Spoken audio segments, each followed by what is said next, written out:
This here is a real good one. Something to think about. And this is near future.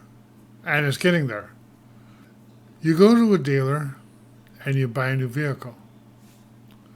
I got a new truck. We're going to just talk about Ford, okay? Because I own one. But it's going to be all of them, so it doesn't matter. So you go to the dealer and you buy yourself a new F-150 or whatever they're going to be. You drive that sucker home.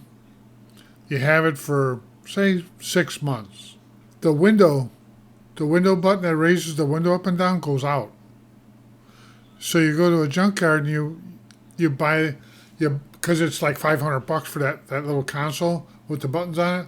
So you figure, no, I'll go to Pick a Parts and I'll go there and I'll pick me one from pay them $10, $20, $50.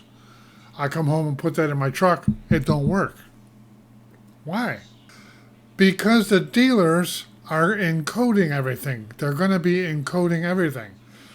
Matter of fact, when you open up your hood, your engine's going to have this plastic cover with a lockdown screws and a warning message that says you will void your warranty if you take this top off.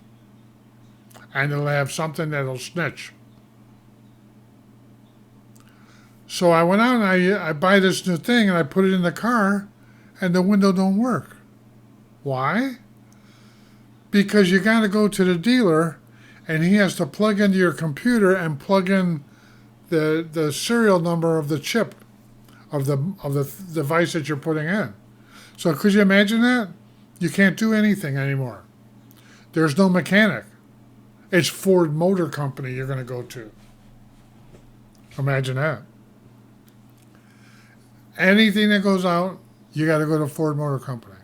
No more Jim's Mechanic Shop or Tim's Diesel Shop.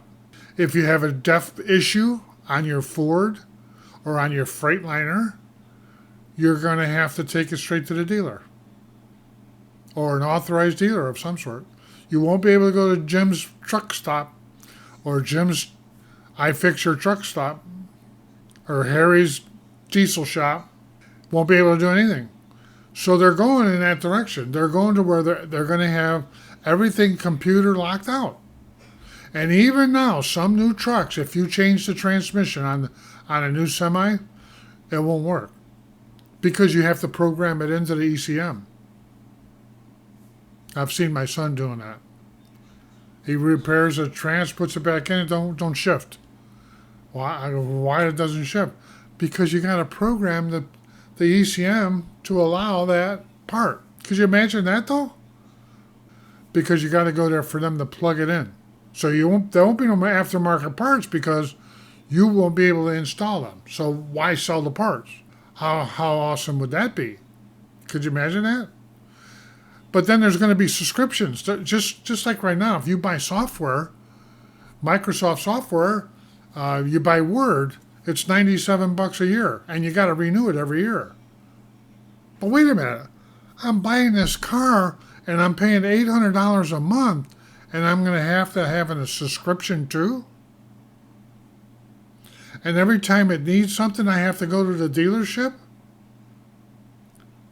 Small stuff, anything to do with any kind of sensors or any kind of electrical devices that's on there will be programmed into ECM.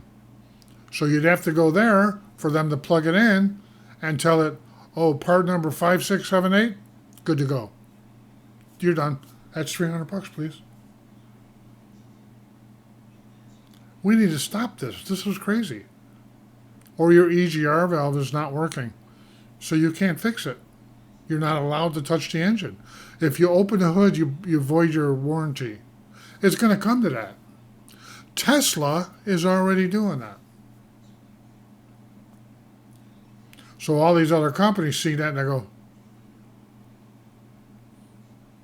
I want that too. Here, Jimbo. Subscription. It's $300 a year for the subscription, whether you use it or not. And have a nice day. So make sure if you're going to buy a new car, maybe you'll ask the dealer and say, or maybe check and say, hey, can I change stuff on my own car? Or does it have to all be done at Ford or Chrysler or Freightliner? I just seen an article on this. That's why I'm ranting and raving on how that sucks. Because even right now, you can't, on any kind of newer truck that's halfway new, like a 216 or anything above that, you have to program it in. You can't, you change some parts, you can't, def parts and almost anything for the engine at all on newer semis and stuff, you have to have that truck software.